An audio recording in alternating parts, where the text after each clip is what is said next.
Welcome to Bigfoot Society. If you have Bigfoot activity to report from the same areas discussed in this episode, please reach out to me directly after this episode.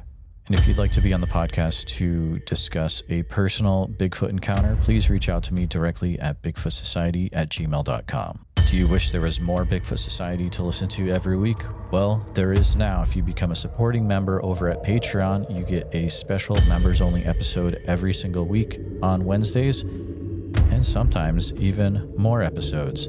Head on over to patreon.com/the Bigfoot Society.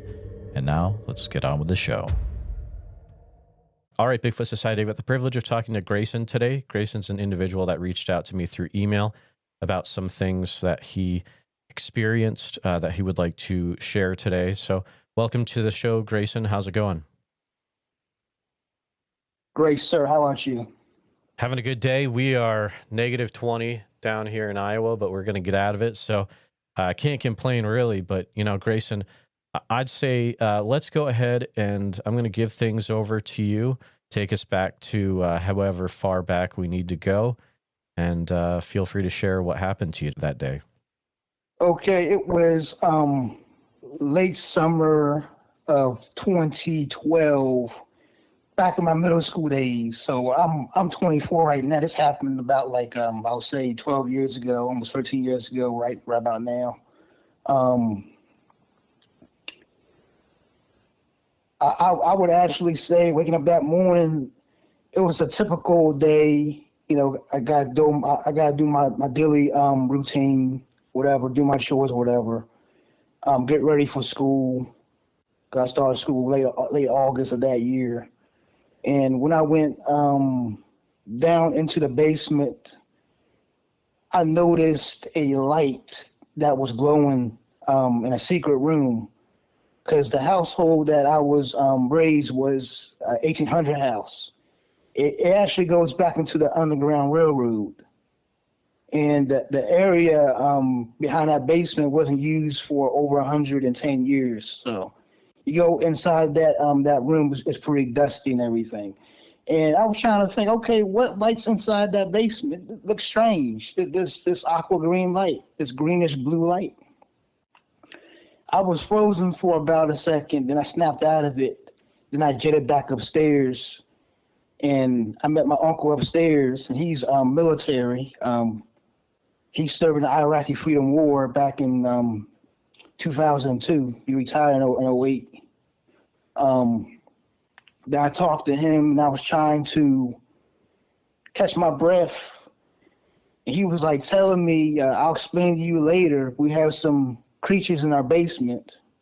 And that was shocking to me. And he actually did a little brief message with me basically about his encounter with the creature. He was telling me basically in that first 10, 20 minutes, your aunt was talking about a creature that was making a lot of noise in the basement. He went downstairs to investigate the noise, and he was talking about he had to do some hand-to-hand combat with this creature. Now they call it a thing. Now he said he had to use a machete to actually defend himself down there. Now this typical Bigfoot. I don't recommend anybody trying to attempt to attack a Bigfoot, because he was a trained martial artist. He fought in war, so he had a good idea how to handle certain things. Because I know it's some stories of military people that actually handle those things. So keep that in mind. And he was telling me after he did what he did down in that basement, it fled from him. And he was telling me later on, when you come back from school, I am going to explain more to you, and we're going to discuss more about it. But don't go to school talking about you seen a monster in the basement. They look like you're crazy and all that. So I went to school on that day. I came back. It was middle of the night. It was around 8 o'clock. We were downstairs, chilling, having a good time. And we were close back then. It was an uncle and nephew night. And we were talking, having a good time. And then when I checked into the window, I noticed this big giant figure in the window. like his head was moving back and forth. And I was staring at that window, and I tapped my uncle on his shoulder or his arm, and I pointed at the window in the sunroom. He said, "Oh, that's the Thing's dad." I said, "The Thing's dad? What is the Thing's dad?" And to me, it looked like Bigfoot, because I know, and try to get off the topic here, it was a series called Monster Quest.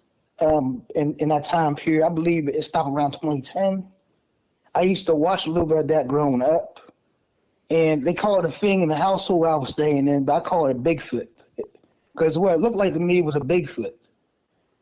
But what type of Bigfoot, I don't know, but I saw that it had claws, and the claws were attached to its knuckles, and the tip of the claws were like fish hooks.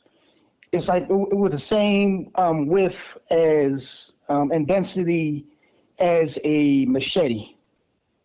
So, I mean, it was very scary, and it reminded me of Wolverine from X-Men. And it had horns on his head. And I said, it came from hell. Like, it was like Satan. I thought I was looking at Satan, the devil right there. And I noticed that I couldn't see no eye shine yet. It was so dark back there in that sunroom. And I looked for 1 minute, and the next minute it was gone. And then I looked at my uncle, what is happening? And he was telling me we have 3 Sasquatch creatures. Now, I'm going to say Sasquatch because that's what it was. We call it the Thing. But the way how he said it and how he broke it down, it was Sasquatch, basically. The Sasquatch type, I do not know. I don't know what you call this thing. But he was telling me you have 3 of them. You have a mother, you have the father, you have the son. He was telling me, okay, the son, I don't know where the son came from, but when I went down there back in 2011, before your aunt gave birth to your cousin, it was the mother and the father. And I fought the father. And the father is afraid of me, and I cut his voice box out. Now, he was telling me if you give this creature eye contact, it remembers who you are. He was telling me now it's after you because you gave it eye contact. So then, and the other crazy thing was I couldn't even, be really chill in that time period because I was shocked. I was saying in my mind, I can't believe these Bigfoot creatures, the Thing we call it in that time period. I can't believe that they living among these big giant buildings. I thought so-called Bigfoot was in the forest in Washington State or Ohio, and I heard about the Ohio Grassman back in Monster Quest. But a Bigfoot creatures around big cities. I got to remind you, this is Delaware County. Matter of fact, Delaware County is right next to Philadelphia County. I'm originally from Philadelphia, and Philadelphia is right down the street. I'll say it takes me an hour and a half to get down there. And a drive might take you at least 20-minute drive to get down there from 69th Street. So that's just it, making no sense. And I know these things, cannot be as strong because the food source around us is rabbits and possums and squirrels. So I looked at it in distance. Yeah, it was huge and big, but I'm like, okay, why is it still outside and not moving around really? Just staring at us. As we were talking, I noticed that I saw the eyes. It was one eye I noticed. It was diamond-shaped pupils. It was the same eyes I saw in the basement early in that morning. And I'm looking at this. It's unusual. There's no white in the eyes. No white in the eyes. It was just a dark blue pupils in aqua green, background of it. I said, that's not no man. That's a humanoid creature. This happened around 10 or 11 o'clock at this point. It was staring at me for the whole time.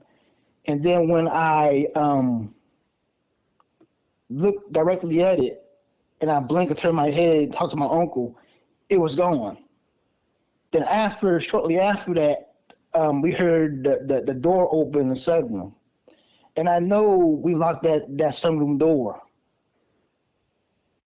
And I'm saying, I can't believe this has happened. I can't believe this thing is actually in the sunroom.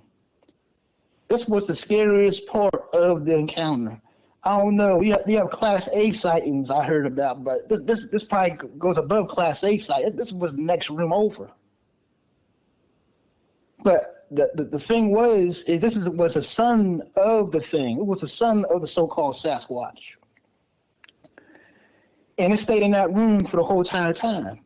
Now, my uncle went inside to investigate the issue, and I saw this Bigfoot creature. I didn't physically see him. I saw like this thing was trying to pull my uncle out of the sunroom. And once I saw it was my uncle, it fled the sunroom and went back underneath the basement, because we have a secret door underneath our house, a white door underneath the deck. Like a small white door. They used to have like the we call it the Underground Railroad. Slaves used to dwell underneath the underground door in that time period in the 1800s. So it went down underneath there.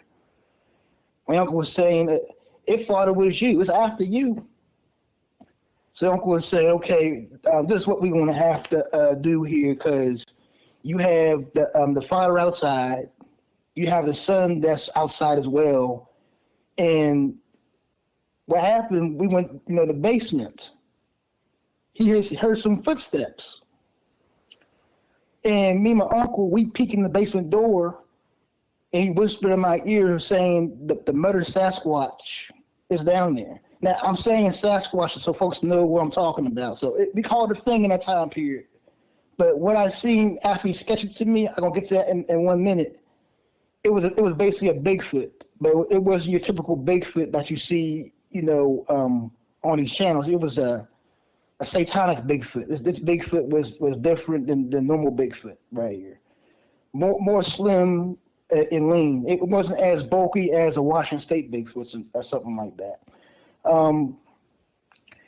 I said, we cornered. These creatures are smart. You got one underneath the basement. You got the fire outside. Then the sun came back in the sunroom actually a little bit after my uncle left the sunroom. So you got a Bigfoot in the next room from us. You got the fire outside.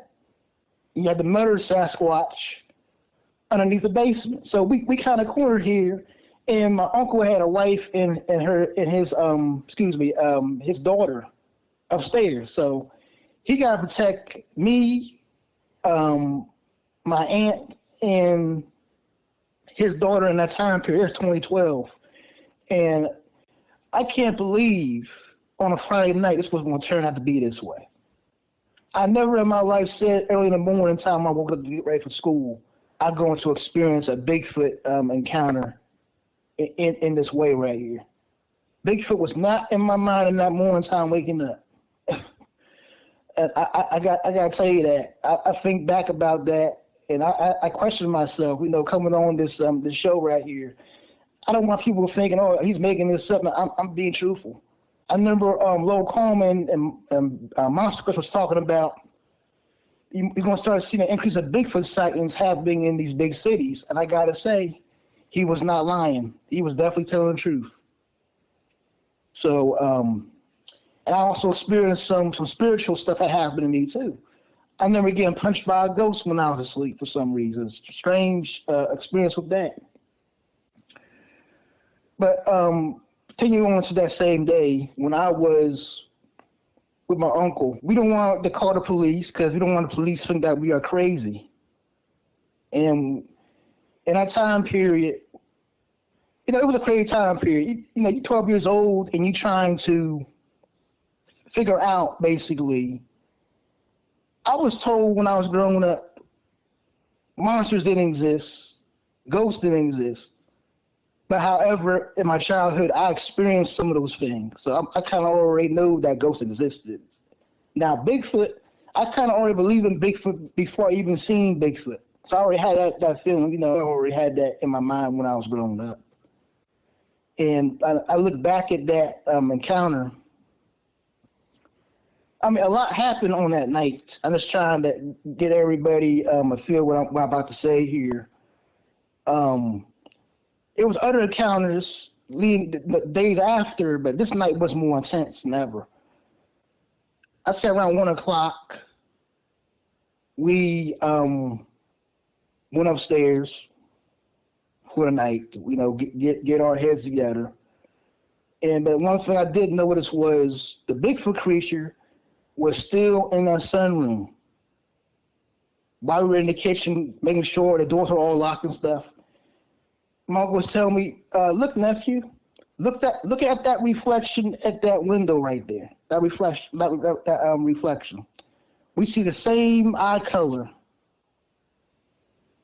I said, "It's right there, but it's not showing itself. It's like it's doing a military stance. It was pushing its back to the wall basically, and it was staying there like it was spying on us." And I remember my uncle actually I forgot that one part. While my uncle was trying to lock that sunroom door, the most scariest thing happened on that night. I remember when the Bigfoot creature was underneath the basement. We had the secret room. It grabbed my uncle's ankle and it tried to pull him down in that sunroom. But thank God that it was unsuccessful right there. It broke the steps. It's like his hand quickly, like lightning speed, tried to pull him down in there, but it failed. That was the most scariest thing I ever seen. And after that night, we went upstairs, we locked everything up. My uncle was telling me while I was asleep around 1 o'clock, 2 o'clock in the morning, he went downstairs to get something to drink. He noticed that the sun Sasquatch was in the living room, and they were just walking back and forth. Very strange stuff was happening. The next morning, it was, I would say, Saturday. I went downstairs around 6 o'clock in the morning time. I noticed it was a huge fingerprint on the window. And I saw dormal ridges. It was vertical. I said, I can't believe what I'm seeing here.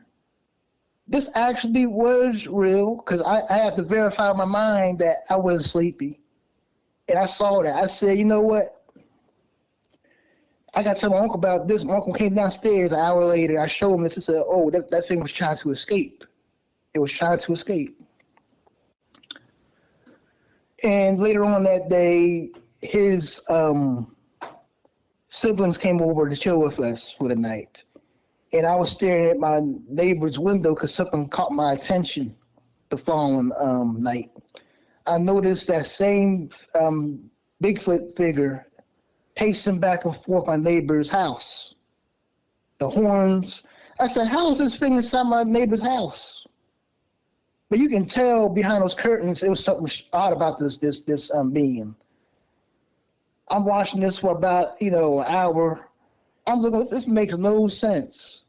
How can this Bigfoot creature go inside our neighbor's house pacing back and forth like that? Then my uncle, I remember, he gave me a sketch of the creature. And I got to tell you something about the sketch. It was terrifying. I'd say it like this. If Satan was in the flesh, that would be Satan's fleshy body right there. You had the horns. The horns were sharp. You think of, I try to think of that character in Dragon Ball Z. Think of Lord Frieza, how he had the horns basically. It was something similar like that. Then the eyes were like, how the eyes were made, it was like teardrop. Okay, like imagine, I would say like a upside down teardrop, and that tip of that teardrop was like a circle almost. it looked more extraterrestrial to me. And the eyes were like caved in. The eyes were very caved in. It was caved in to the point that it's not natural. It's very unnatural. I said this has to be a Sasquatch of some type, but it's not your common Sasquatch. It was a unknown species of Sasquatch. I said this is not the Bigfoots in Pennsylvania I researched before. I did a lot of Bigfoot research in that time period too about how Bigfoot is and all that. It looks nothing like the Bigfoot in Western Pennsylvania or nothing like that. Lancaster, Pennsylvania is only 2 hours away from us because this is Drexel Hill, PA. In Drexel Hill, PA, you have a mix of the older population and the area, it did not fit a Sasquatch family to really roam like that. So they only come out at nighttime. So my uncle was telling me they were nocturnal and all that. And my uncle was Cherokee Indian. So I believe he had a long history of knowing these creatures actually did exist. And I'm sitting there, he sketched me this creature. I don't want to say this creature was malnutrition, but this creature was not as muscular as a typical Sasquatch. And that kind of did make sense because the food sources were only rats, bunny rabbits, like I said, possums. Because my uncle went outside, he was telling me a while back, he saw like rabbit fur over the garden ground in the backyard. Okay, so this Bigfoot. So how my uncle was able to win against the Sasquatch was, okay, he showed me a picture of it. It wasn't as powerful as a regular Sasquatch, and the size looked like it was like 6'6". So it wasn't a tall, typical Sasquatch. It was still tall, but I would say like an NBA player type tall of a Sasquatch. And I'm trying to figure out in my mind is, this ain't making no sense, but it does make sense to the point that it's very acrobatic. Because it was on the roof. It climbed on the roof of our house. To climb, a heavier Bigfoot probably wouldn't be able to do that, but that right there, like, you can say it was built like Bruce Lee. I'll say it like that. It was built like Bruce Lee. If you put like 4 Bruce Lees with each other, that's the size of that. You put like, let's say you probably put the shortest NBA player on that with some Bruce Lees. That's what you will get right there. Very athletic, I gotta say that. Very fast on his feet. So this Bigfoot, he was telling me, if you ever encounter this Bigfoot in the household, you got to make sure that you got to know what you're doing. Because I wrestled at that time period. I was 12 years old right here, and I was looking at my uncle right here, and I was telling him, this makes no sense. I'm not even a man yet. I know I'll lose a fight against a Bigfoot, and I was telling him like, if that hits me, if those claws hit me, I'm good as dead. And my uncle, I understand he didn't raise us to be punks or anything. We're a military family. I know how to fight with my hands, whatever. But 12 years old, thinking about going against a Bigfoot, no thank you. I'm not trying to do that. Okay, and I already know you get hit by one of those claws right there, you good as dead right there. So, and I was like, talking to him on that same exact day. He's saying that his son went downstairs in the basement. You had a red door in that basement. He opened that red door in the basement. This is the secret room I was talking about. Actually, it's 2 of them I found out. Pardon me, it was 2 of them.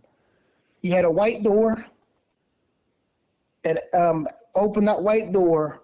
It's another small room, a long table.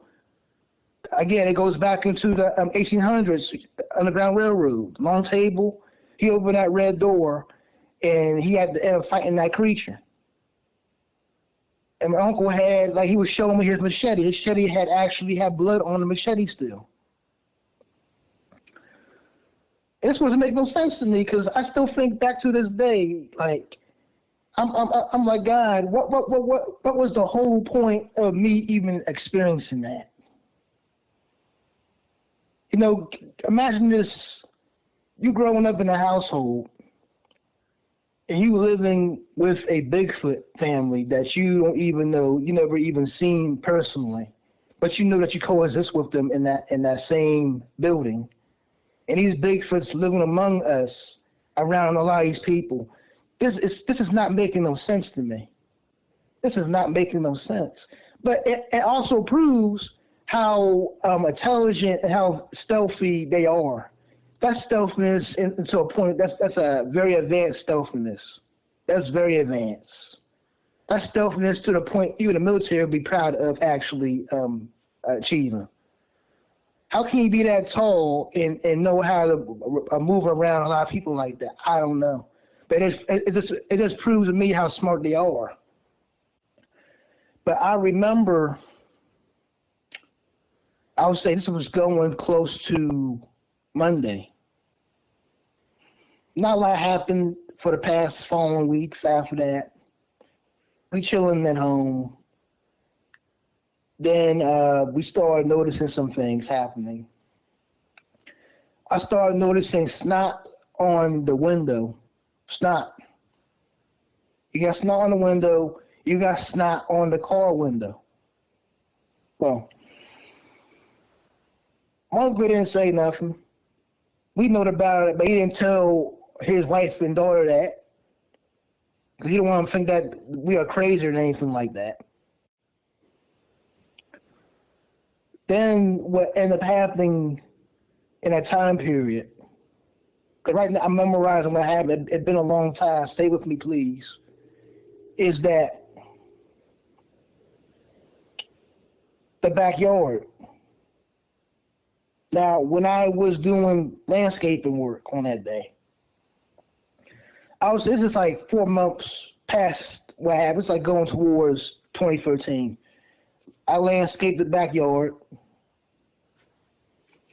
After I was done landscaping, I went back inside the house for a little bit, and I forgot something outside. I had to go back outside to get something from the backyard. It's getting dark outside.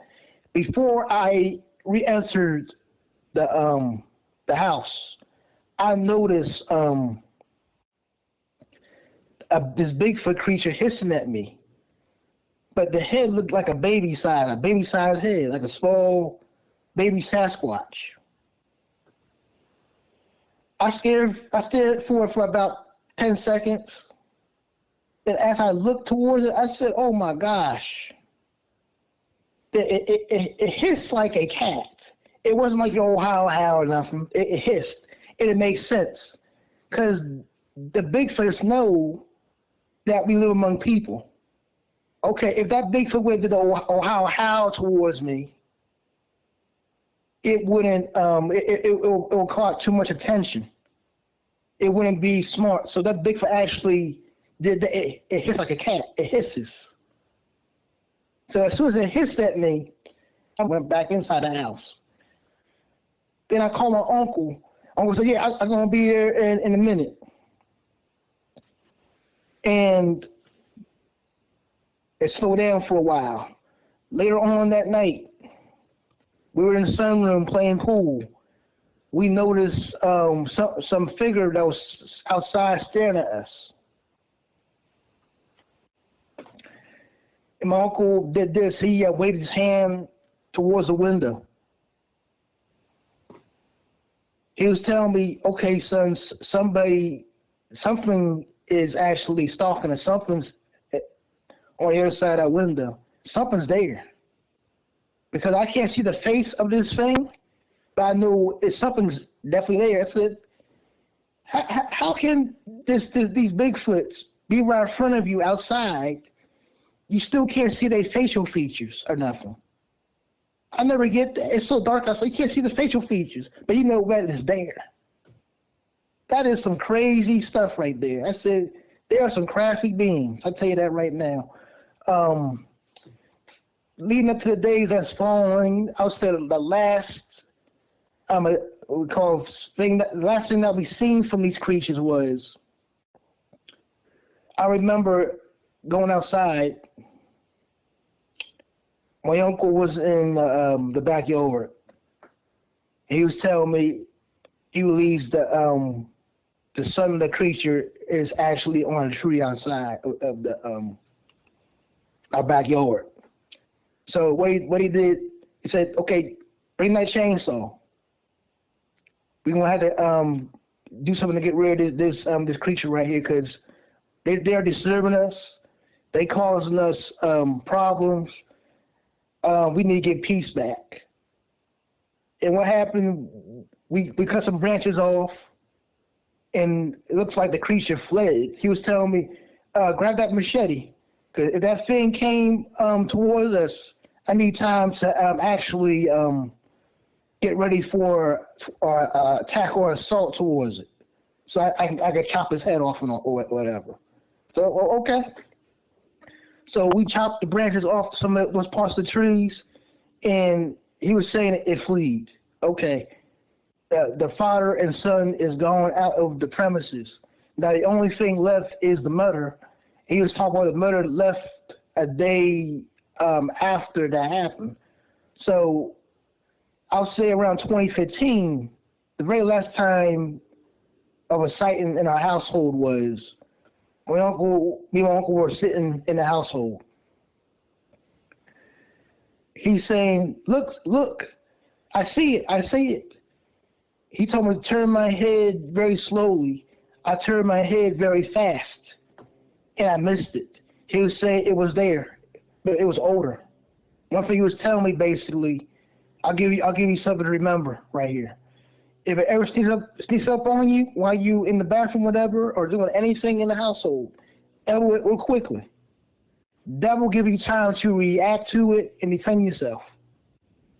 He was saying this one you can actually fight it as a regular human because it's not as strong as you think it is. It's malnutrition at this point.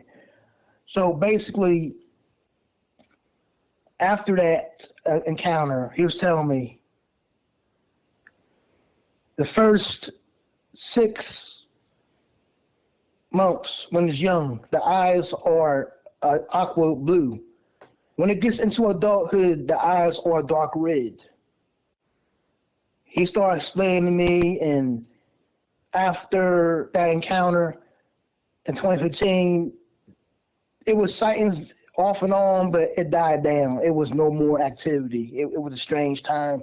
I started having more spiritual attacks happen to me in that time period. It was traumatizing. Grayson, it's an incredible encounter. Probably the most intense encounter I've heard in a setting like that, where, looking at what Drexel Hill is, it's very, very developed.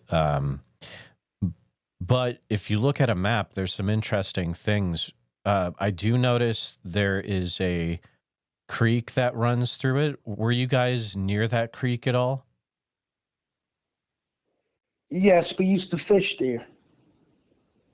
Gotcha.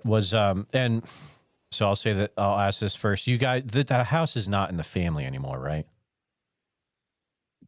Say that again? Is the house in the family anymore? Do your relatives own it? Well, that's another deep story. Okay. That's my aunt and uncle. That's not my actual parents. They just raised me in a time period. Sure. I believe they still own it, but I haven't talked to them for about 6 years.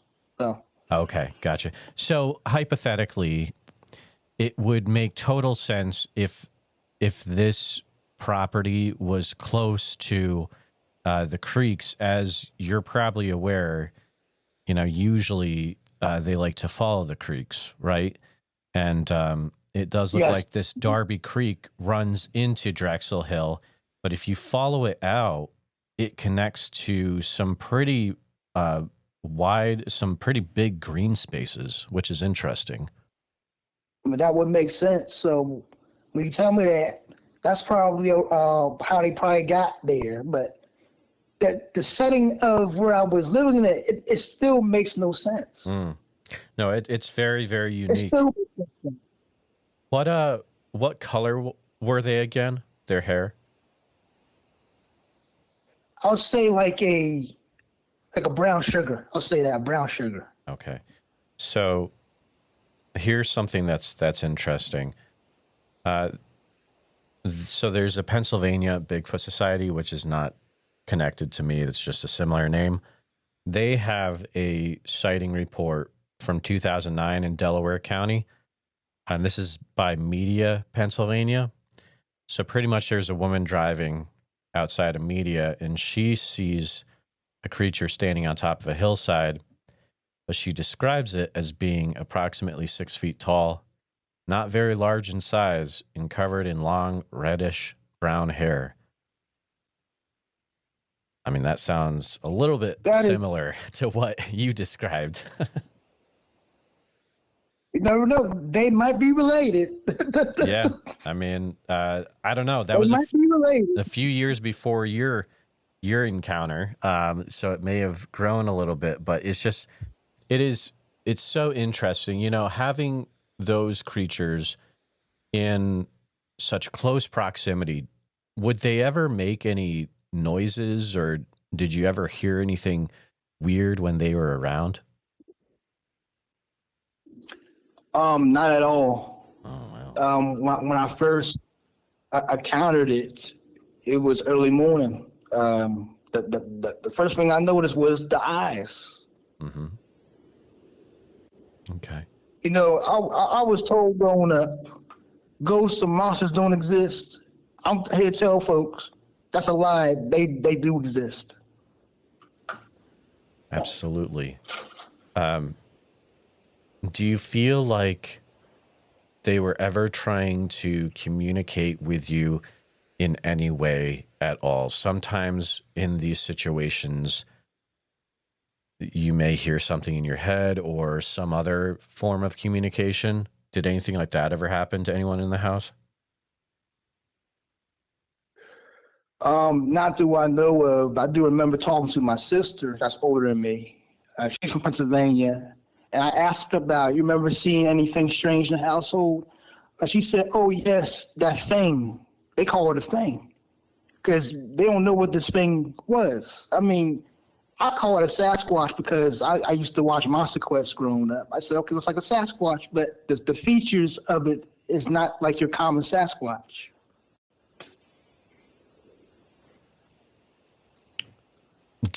Have you ever thought about why it was drawn to that house in the first place? I mean, that house has a wicked history. You know, that's deep, like Underground Railroad. Oh, yeah. Got all the secret rooms around there. A lot of spiritual stuff that was happening. I do remember growing up having spiritual attacks in that household. Like I was talking about before, the ghost punching me in the face out of nowhere. So that was crazy. Experiencing that happened around the same exact night as that Bigfoot site. Okay. I would say it was spiritual darkness in that house. So, you know, I would probably agree with you because just the way that you're describing the physical look of it, it's very unique and almost makes me wonder if there wasn't something else. Instead, I don't know. Maybe it was something else, but you know, it's such a hard thing to talk about, especially not being there, right? Were there ever any signs of tracks left around the property or damage caused by it? not at all. I just know it was freedom. But I only saw the sun, but it stayed in the same exact room. It stayed there. I said it didn't even open the door. It just stayed there. It's crazy. It just stayed in the sunroom. It looked. Uncle was telling me it will peek towards at me, He's saying it was after you. It was after you. So, do you think potentially these events could still be happening today? I know that you haven't talked to your aunt and uncle for about 6 years, it sounds like. Yes, I'll be going back in 2018. It would be so interesting. It'll be interesting if people reach out after when this episode is live to be like, oh yeah, Drexel Hill, totally weird stuff in that area. Have you ever heard stories from other neighbors when you were in that area of like, oh yeah, weird stuff happens in our house too, or maybe people just weren't talking about it like you guys were not talking about it? No, because the neighborhood I was raised in that time period, it was elderly. People stay to themselves. Hey, how you doing? Have a good day. It wasn't really a lot of talking going on. Absolutely. Were there a lot of pets that would go missing in that neighborhood? I wouldn't have no clue. Okay. Mm-mm. Okay. I can't think of any. Interesting. It just the environments, it just wasn't, like I said, how, like, why would a Sasquatch family, like you talk about that site in '09? I said that sounds very similar to my encounter. Mm-hmm. Absolutely. Those are '09 site in me. Wow. Was there any evidence at all captured during this time, as in like a photograph or video captured, or was it more just hey, we're in the middle of this, we're just trying to survive through this? We were trying to survive through this. My mind wasn't on taking a video. My mind was thinking, I'm going to make it for tomorrow or anything like that. That was my mindset back then. I thought I was dead that day. Oh yeah, absolutely. Was this the first time in his life that your uncle had experienced weird things, or had he had other things happen before moving into this house? Not do I know of, but he did told me about this sighting back in 2011 when my aunt was pregnant with their daughter. He was saying that he remembered my aunt was telling him about hearing some strange noise in the basement. He went down there to investigate it. He grabbed his machete to see what was happening. Big machete, sharp machete, military size machete, and he started doing some combat with this thing right here.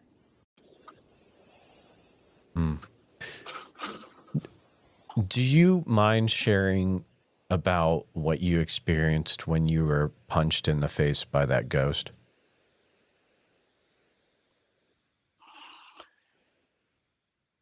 It hurt. It felt like a man punched me, but it was no damage. I think I got hit like 6 times. 6 times.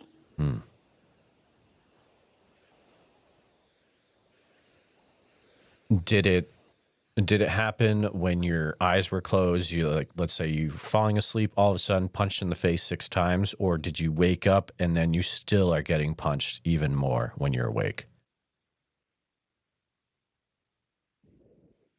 I remember was I opened my eyes up, and he talking about. You ever heard of sleep paralysis? Sure. Okay, now I'll tell you what that really is, right? That's where a demon is actually attacking you. I felt like at the same time, like my chest was being pushed down to the bed, basically, like a man was pushing me down, and I was getting punched in the face, and it left real quick.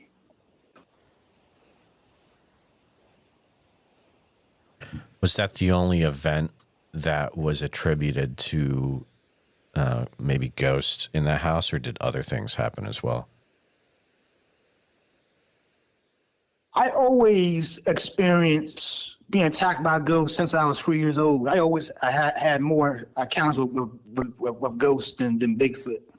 I have a long history of ghosts encounters.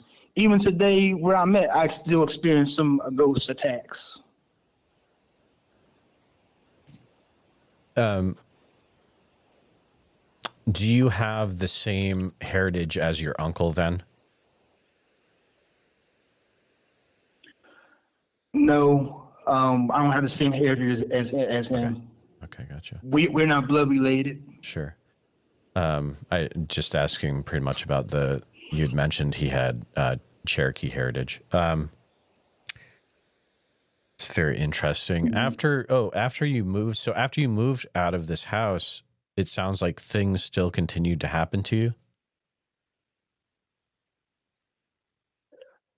Yes, spiritual wise, not no Bigfoot wise. I'm in Alaska right now. I mean, I did had somewhat of a sighting when I was walking 3 hours of work for a warehouse job out here. I drive trucks, basically, like I'm a CDL. I did notice a big giant figure walking in the mist and dark. And remind you, it was cold outside. It was ice on the ground. I couldn't run. I couldn't do anything like that. I had to stand still and just watch this big giant creature walk across the road. I said it was something walking across that road real fast. Other than that, that's the only sighting I had so far up here. Would you be able to share a approximate area of Alaska that happened in?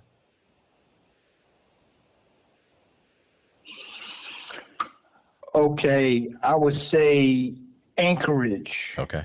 Wow. Now, and it happened near the airport. Mm. The airport area where all those warehouses are, where the FedEx is. That sector. How tall would you estimate? It would have had to been around 13 foot. Wow.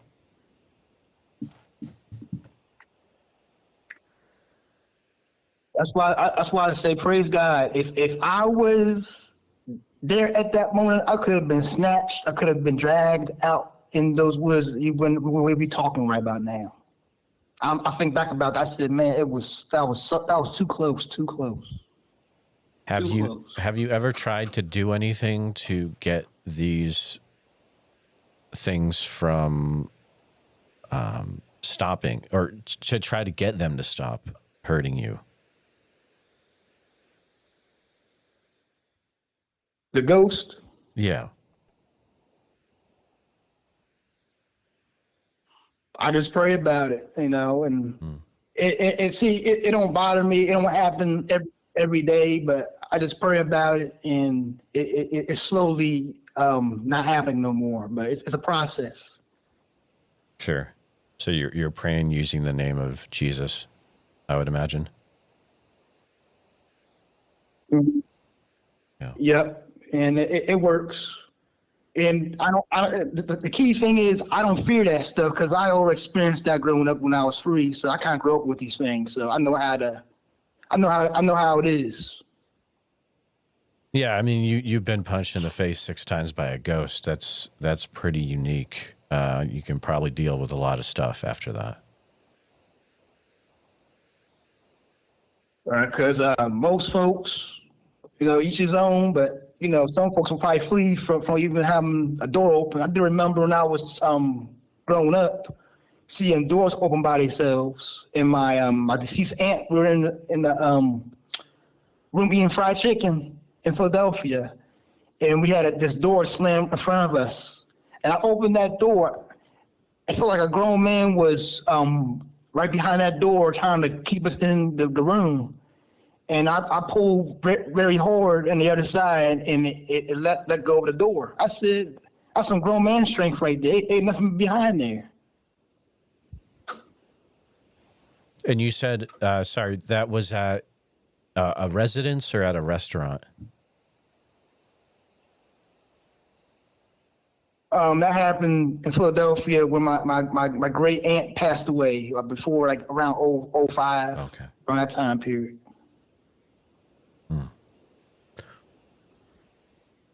I'm not trying to be all random and all that, but I mean, I did have more those experiences in Bigfoot.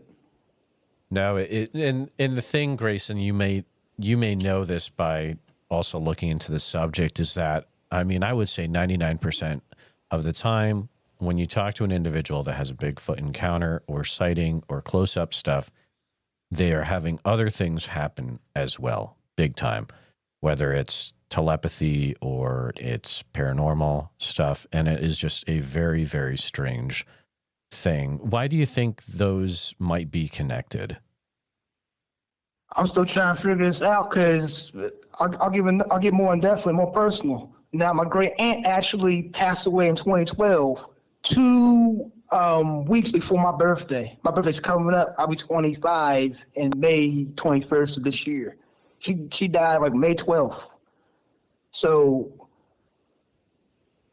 all that stuff actually started to happen after her death. But the Bigfoot sighting happened after her death, like 3 months after, I'll say. How was the relationship between that relative with the individuals that lived in that house?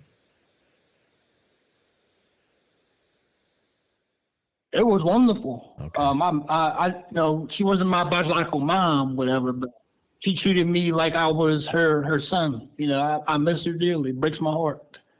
I cry every year when I get older and I think about her. She died before my birthday. I'm sorry you lost her. Man.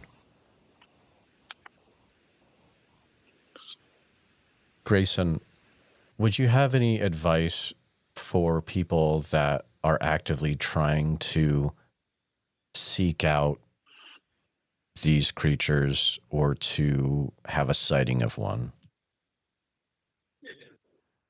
I'm going to tell you this right now. It's not glamorous. These things ain't your friends. And I talked to Mr. Fred up here in Alaska about my sighting a little bit. He was telling me about the Bigfoots up here and all that. And I'm going to tell you, you seek, you shall find. You'll find it all right, but be aware that you may not make it after that encounter. Because this encounter that I had, I could have been dead. I'll tell you that right now.